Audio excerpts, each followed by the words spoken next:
de ma femme et de mes enfants, pour leur garantir une vie plus ou moins décente, la seule option est de cultiver la coca et la marijuana.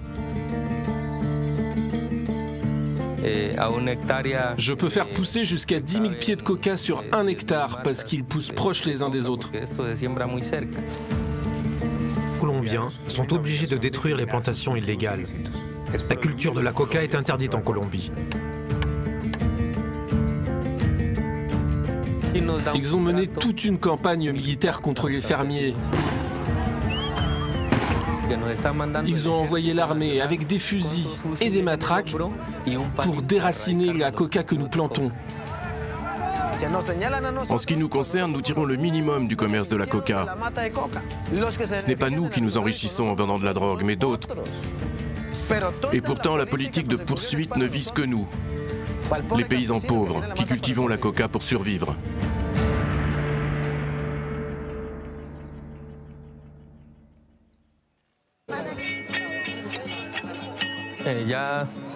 On va rencontrer les gars du groupe de la coca.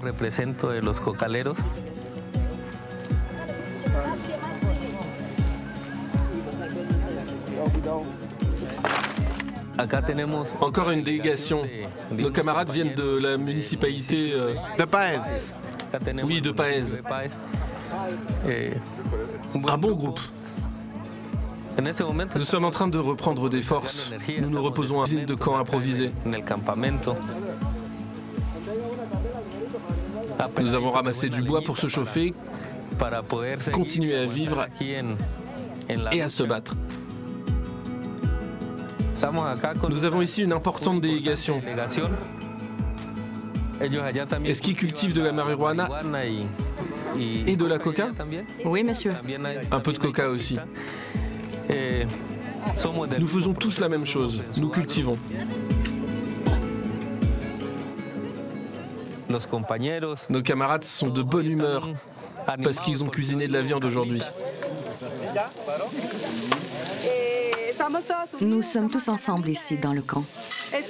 Nous voulons que les accords fonctionnent. Le gouvernement ne respecte pas les engagements. Voilà pourquoi nous sommes ici. On ne se sent pas bien ici, mais on se bat pour nos droits, jusqu'à ce qu'on les obtienne.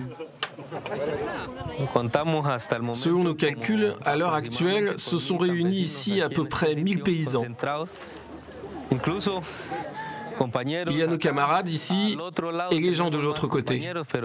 Ils ont décidé de monter leur camp loin de tout le monde parce qu'ils sont un peu nerveux. Ils ont peur que les SMAD, la brigade anti-émeute, ne lancent l'assaut alors que nous serons au travail et qu'elles ne mettent feu à notre nourriture et à toutes nos affaires. Les gens sont déterminés et prêts à poursuivre la lutte pour continuer à aller vers notre objectif. Un objectif partagé par tous les paysans, celui de la reconnaissance des paysans de Colombie. Voilà ce pourquoi nous nous battons.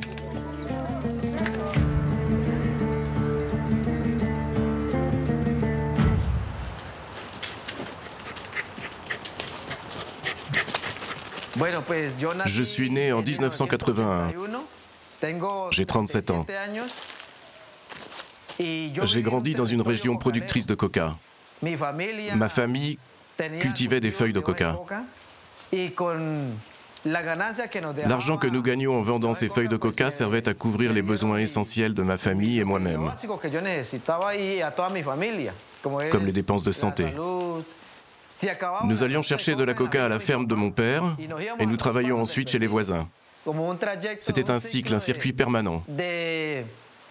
Nous allions de ferme en ferme pour cueillir de la coca. Toutes les familles vivaient comme ça. Quand je n'avais pas d'argent pour subvenir aux besoins de ma famille, j'allais voir un homme qui achetait de la coca.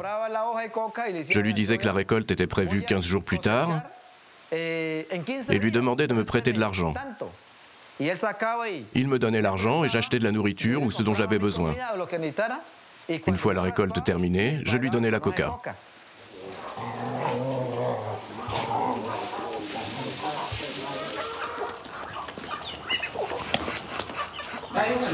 Papa, ta tenue est prête? Il n'a pas de chaussettes. Mets-les, mets-les, mais lave d'abord.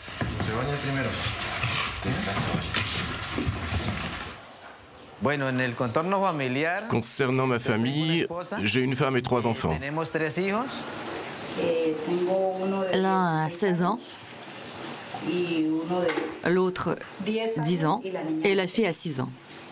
L'aîné veut devenir chanteur et danseur. Et le second veut être footballeur. Il aime le football. Ma plus jeune veut être médecin, c'est ce qu'elle dit. Voilà leurs rêves. Ils font leurs études. Les garçons vont au collège et au lycée, et la fille à l'école primaire. Tu veux du café, chérie? Non. Je veux simplement qu'ils fassent leurs études, qu'ils aillent à l'université. Pour nous, c'est presque impossible. Ici, c'est tout simplement impossible. Je ne veux pas qu'ils aient honte de nous. Je veux qu'ils apprennent un métier qui les aidera à devenir quelqu'un et non de simples esclaves.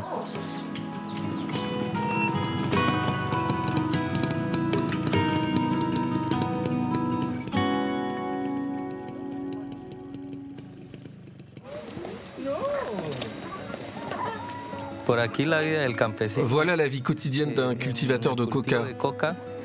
La journée de travail commence très tôt. Il est normal de se lever vers 5h30 ou 6h du matin. Normalement, les gens travaillent toute la journée jusqu'à 17h environ. D'habitude, en fin de journée, un bon agriculteur a eu le temps de cueillir jusqu'à 150 kilos. Les plantes que vous voyez ici sont de qualité moyenne. Les feuilles sont bonnes, mais les arbustes sont trop grands. Il y a des plantes plus petites dont il est plus facile de cueillir les feuilles. Ceux qui auront des arbustes comme ça ont de la chance. Le lien entre le fermier qui cultive les plantes et le trafiquant de drogue sur le marché de la coca n'est pas fort du tout. Je ne suis pas un dealer, je ne travaille pour aucun cartel. Je cultive la coca pour survivre. Elle ne m'enrichit pas. Vous ne verrez jamais un trafiquant de drogue vivre dans nos conditions. Vous ne verrez jamais ça. Vous ne verrez jamais un trafiquant de drogue, comme on dit, parcourir les routes dans des chaussures comme les nôtres. Pour moi, nos situations sont incomparables.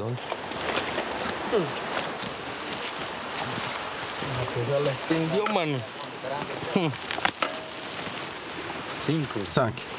Ah, 25. Très bien.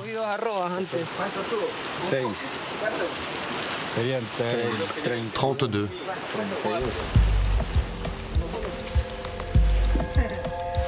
C'est le seul laboratoire de notre ferme. Mais d'autres fermes ont des laboratoires comme celui-ci. Alors peut-être pas à la ferme même, bien sûr, mais à proximité pour ne pas avoir à l'expédier trop loin et pouvoir le traiter sur place pour éviter d'avoir à le transporter à dos d'âne sur de longues distances.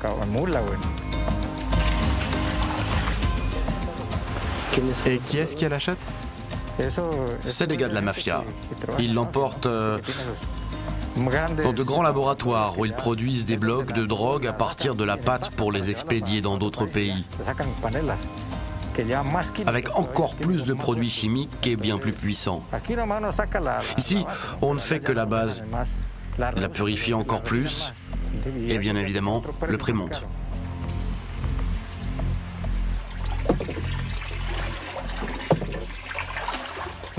Personne ne veut faire ça, bien sûr. Mais les circonstances nous y obligent.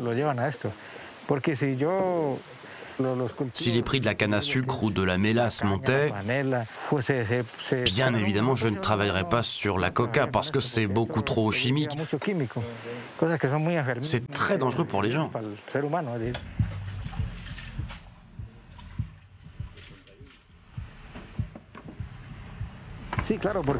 Oui, j'ai 3 enfants et il faut les envoyer faire leurs études à Popayán.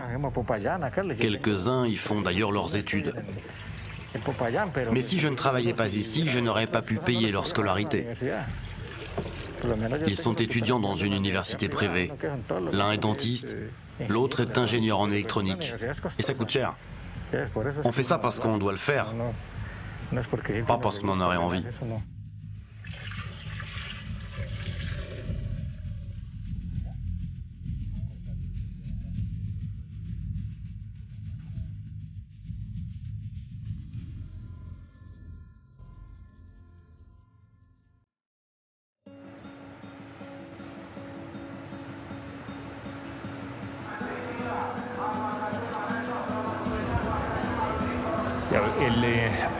Il faut faire attention à son langage ici.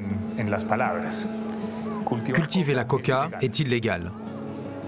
C'est interdit. Le programme dont nous parlons couvre 100 000 familles un peu partout en Colombie. De la frontière vénézuélienne à la frontière équatorienne.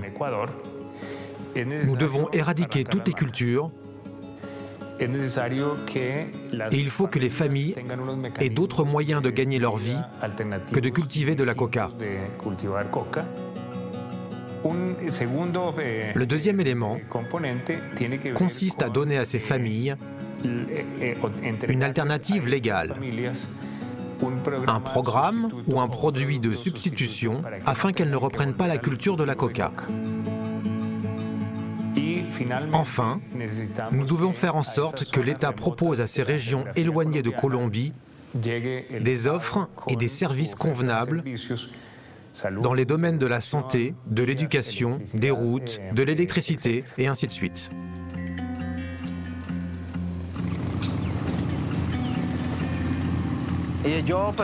J'ai reçu des menaces téléphoniques. Arrête de travailler sur le processus de paix. Arrête de travailler sur le programme de substitution des cultures. Nous avons dû quitter notre ferme où nous vivions depuis 17 ans. Nous avons tout laissé pour sauver nos vies. Il faisait nuit. Soudain, nous avons vu 3 personnes vêtues de noir avec des bottes en caoutchouc et des armes. Ma femme s'est approchée de la fenêtre et s'est retrouvée face à face avec l'un d'eux. Il était juste devant elle. Ma femme a demandé « Qu'est-ce que vous faites? Que faites-vous là ?» L'homme était là, appuyé contre le mur. Il s'appuyait comme ça, sur le mur. Elle a dit « Ne sors pas, c'est dangereux. Je ne sais pas ce qu'il pourrait te faire. » J'ai fermé la porte et enfermé les enfants. Vers minuit, l'armée est venue, nous leur avions dit que nous étions en danger. Il était déjà minuit, presque 4 heures avaient passé. S'ils nous avaient fait quelque chose, tout aurait été fini au moment où les troupes seraient arrivées. Le processus de paix est en cours, mais nous, les leaders, nous sommes toujours en train de nous faire tuer. Comme pendant le conflit, pendant la guerre. Près de 400 responsables publics ont été assassinés dans tout le pays, hommes et femmes, parce que nous travaillons sur le processus de paix et la substitution des cultures. Ce sont ceux qui tuent ces responsables qui s'enrichissent grâce au trafic de drogue, surtout ceux qui sont chargés des cultures. Comment nous considèrent-ils? Comme un problème. Se débarrasser du problème, c'est nous tuer, nous menacer, nous chasser de nos terres.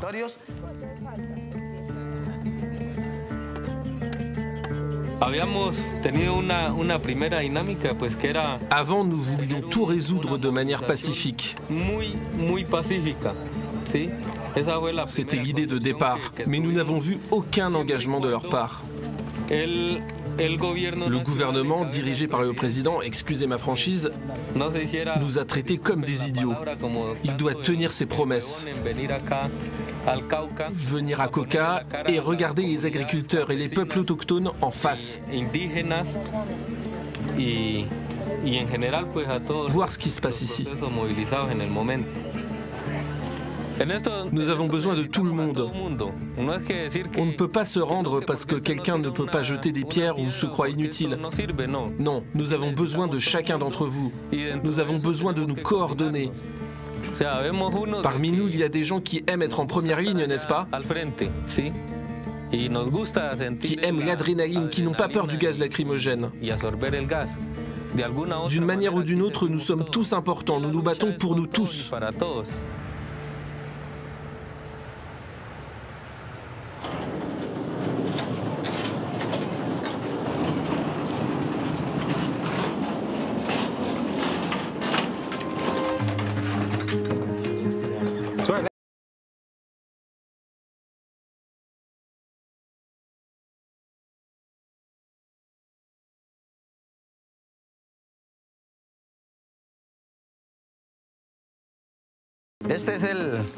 Ce sont des plants de café.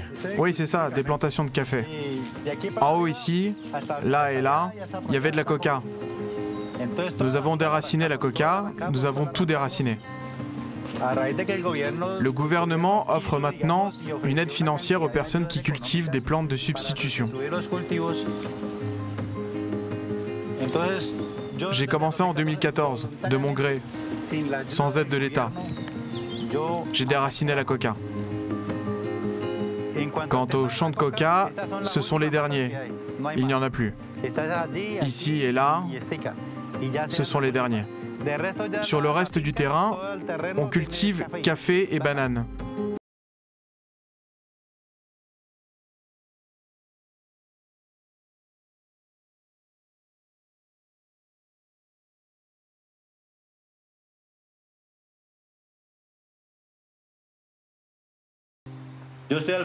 Pendant 5 ans, depuis 2014 et jusqu'à aujourd'hui, j'ai dirigé cette ferme et ça a été dur. Parce que les matières premières coûtent cher et les récoltes se vendent à bas prix. Je cultive du café, des fruits et de la coca. Et l'argent des modestes ventes de la coca me permet de cultiver des plantes qui rapportent moins. Il faut 3 mois pour faire pousser de la marijuana, 3 mois pour de la coca. Pour du café, il faut 9 mois. Les bananes ont besoin de 16 mois. La croissance d'un régime de bananes peut prendre jusqu'à 18 mois. Vous savez, je ne plante pas de coca là parce que j'en ai envie. Mais parce que les circonstances m'obligent à la cultiver. Mais ce n'est pas ce que je veux. Il faut envelopper ici. Faites-le avec de la goyave. La machine ne le coupera pas. C'est bien, n'est-ce pas? Ouais. Regardez comme il est grand. C'est beau, n'est-ce pas? Cette famille cultive de la coca. Mais comme le gouvernement met en place un programme de substitution, ces cultures disparaîtront complètement. Ces plantes ne seront plus cultivées. Tout ce que nous demandons au gouvernement, c'est de respecter l'accord. Ensuite, nous détruirons toute la coca restante.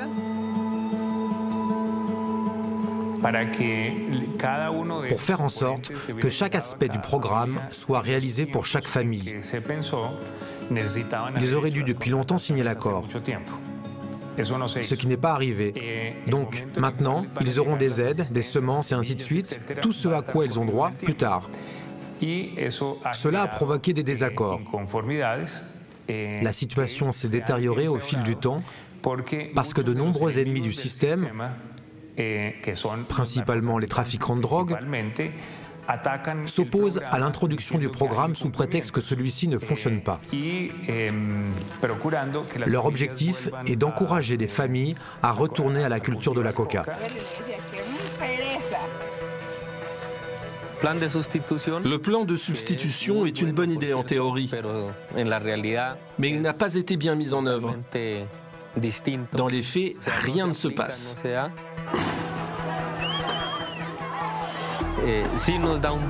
Les autorités ont mis en place une campagne militaire contre nous. Pourquoi je dis ça? Parce qu'ils envoient l'armée avec des fusils et des matraques pour déraciner la coca que nous plantons.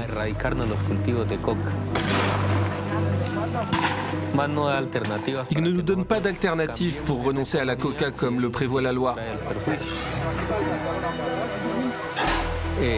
C'est ce que nous voulons de notre gouvernement.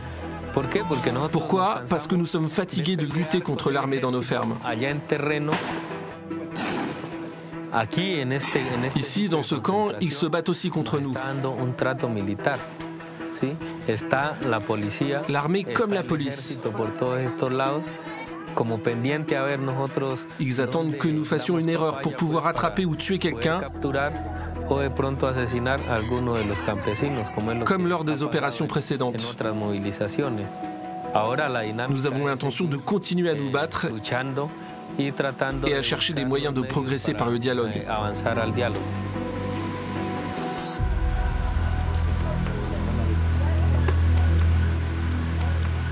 Tu as peur?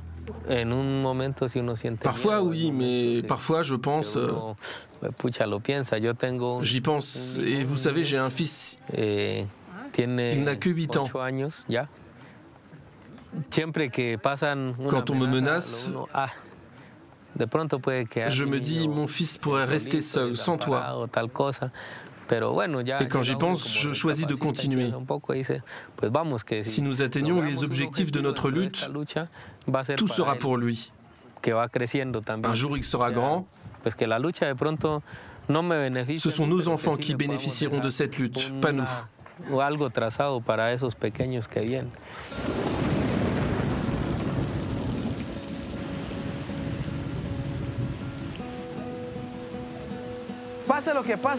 Quoi qu'il arrive, nous sommes déterminés à remplacer la culture de la coca. Si le gouvernement nous laisse tomber, nous trouverons un moyen de soutenir nos familles. Mais nous ne produirons plus de coca. Parce que cela n'a rien amené de bon. Beaucoup de familles ont perdu des enfants à cause de la drogue.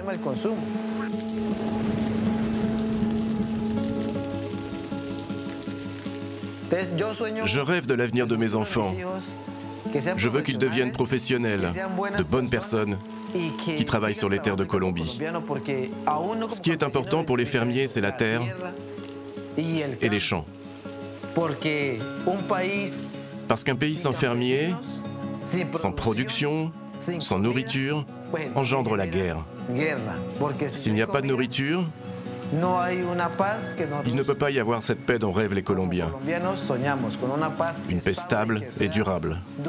Un monde où nous, les pauvres, ne nous tuons pas les uns les autres. C'est le rêve que je nourris pour mes enfants.